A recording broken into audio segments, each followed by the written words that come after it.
Salvete omnes, you made it. You found your way through the wilderness that is the internet all the way to my website, and you found my hopefully very exciting and informative video for open house. So congratulations. I'd like to simulate for you what your students go through every day by trying to seamlessly share my screen with you, but probably failing. So let's give this a go. Fingers crossed. All right, let's give this a try. Okay, share screen. And oh, there it is. Fantastic.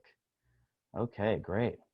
So, yeah, welcome to Latin 1. I got to tell you, I am very excited. I'm honored and thrilled to be your child's very first Latin teacher, to be the proverbial guide on the side who takes him on the journey into all the mysteries that the ancient Roman world has to offer. It's amazing that who thought we'd ever be teaching Latin like this, huh? Certainly the Romans did not, but it's very exciting. So thank you for watching my video, and I have a lot of information that I'd like to share with you about what our goals are for the year, and how grading will work, and all the kinds of things that you're hoping to learn about.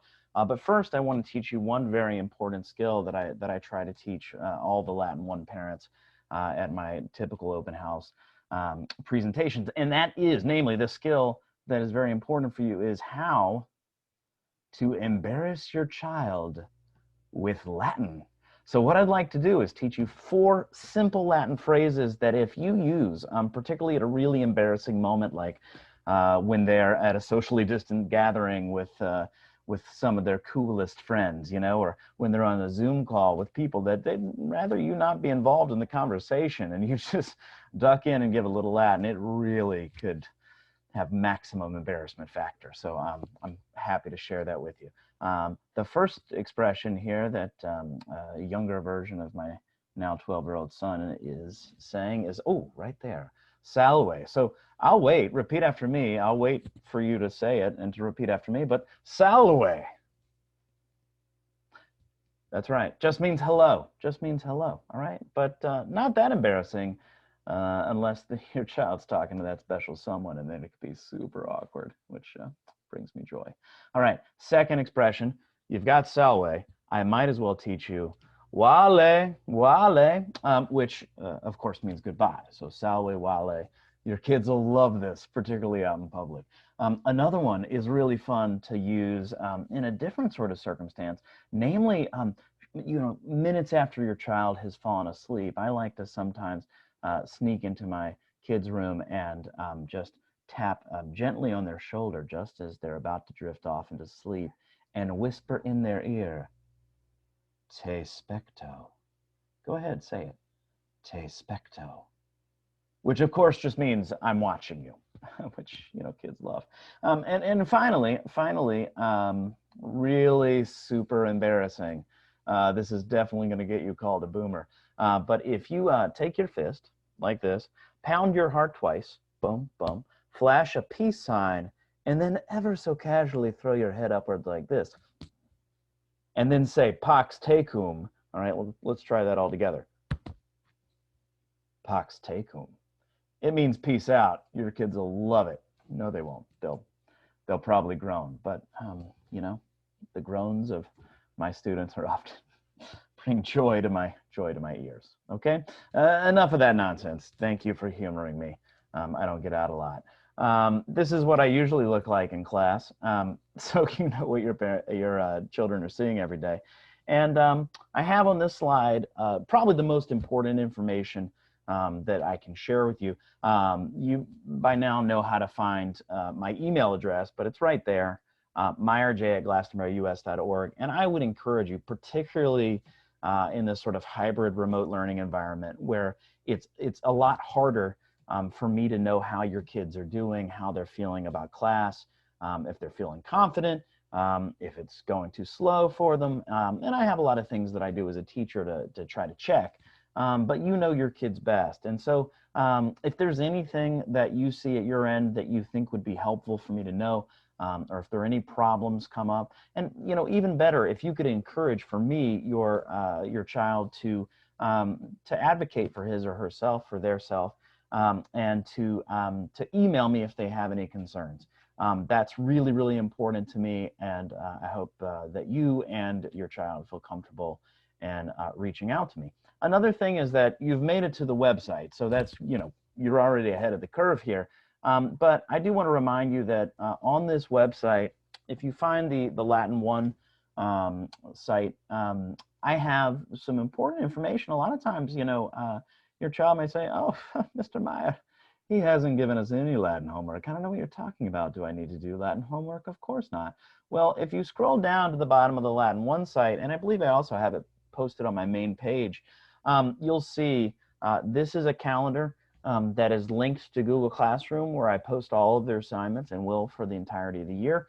And it is a calendar that lets you know. So I'm filming this on Wednesday evening.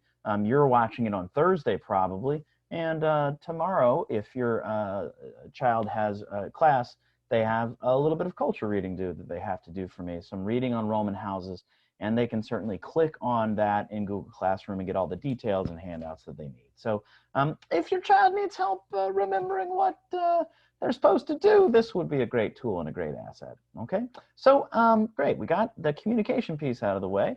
And you may be wondering at this point, what is Latin One? And I'll tell you that if you haven't had children that have come through our program before, and maybe if you did Latin in your own lifetime, the way that we teach Latin here at Glastonbury High School, and that that a lot of people now across the country teach, is really different than certainly the way that I learned. Okay, when I learned Latin, my teacher's primary objective for his students was to memorize every possible verb ending and to be able to repeat it with great speed. The funny thing about that is that you can know all the verb endings in the world and not really learn anything or be able to read anything. So we're a little bit different here, that our primary learning objective for the year is actually to answer this essential question, which is, who were the Pompeians? All of the stories that your child will read this year are going to take place in the ancient Roman city of Pompeii, close to the Bay of Naples. You may have heard of it, and all of our stories take place in 79 AD, a year you may have heard of, with the eruption of Mount Vesuvius. But as we read these stories, we're constantly asking ourselves, as we learn about the people of the Roman Empire, and specifically of the city of Pompeii, we're really trying at the core of everything we do is trying to learn about their culture, about their practices, the things they do. We learn about, you know, for example, Roman school and Roman elections, gladiator fights, that kind of thing. Their products, the things they make, their houses. We learn about their food, you know, all the things that they produce. And then I would say, in my opinion, most importantly, we attempt to help your child extrapolate from those things. What are the cultural perspectives? What are the values of those people? What are the things that, the ideals that they hold close to their respective hearts? And that's what we're trying to learn. And hopefully in the process make some comparisons with some of those same practices, products, and perspectives in our own culture. A lot of you may be thinking, you've said the word culture about 8 times. Isn't this a language class? Well, absolutely. And our primary way of communicating in a Roman class, in a Latin class with the ancient Romans, is through the Latin language. Okay, so the skills that we focus on to help your child answer this question, who are the Pompeians, are these. Our primary kind of Latin skill is reading comprehension. It is our main objective from a language standpoint is, can your child read by the end of the year a pretty sophisticated, lengthy Latin story and understand not just main ideas but specific details. Textual analysis. Can your child not just read but also draw conclusions about some of those cultural perspectives, for example, or an author's intent, or why a character behaves a certain way, or like, can they use textual evidence from those Latin passages to support their argument? That's something we focus on. And then, of course, as we've already discussed, can they both not only have a knowledge of Roman culture and of Pompeian culture, but can they kind of suspend their belief about the way things should work and really meet Pompeian culture and Roman culture where it starts, and try to understand it from a specifically ancient Roman perspective. And the final skill is the stuff that when people think about Latin, they think about at the forefront. And it's important. You can't read the language without knowing some vocab.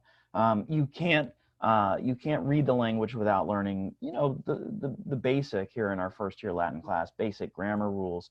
But the primary objective behind the things that we teach in that area is to support your child's ability to read Latin. Okay, and you know, and putting emphasis on reading comprehension is reflected in our grading system. Instead of grading, you know, tests, quizzes, homework is this percentage, we grade based on these skills. So 30% of your child's quarter grade will be reading comprehension, how proficient they are as a reader of Latin, level appropriate Latin. 20% will be their ability to analyze those things that they're reading. Another 20 will be based on their ability to draw conclusions about Pompeian culture from those stories that they read and from the archaeological remains that they study, for example. Okay, and then because we think that at the end of the day, these skills are most important, we weight this last skill area at 15%. So 15% of their grade will be writing assignments, vocab quizzes, grammar quizzes, that kind of thing. Okay, I could go on all night. I got a lot to say, but you can only watch so many videos. So again, I would encourage you to reach out to me if you have any questions, if you have any concerns, if there's any way I can be of service. Of course, there's a simpler way there, tinyurl.com/magistermeyer1. Feel free to check out information there as well.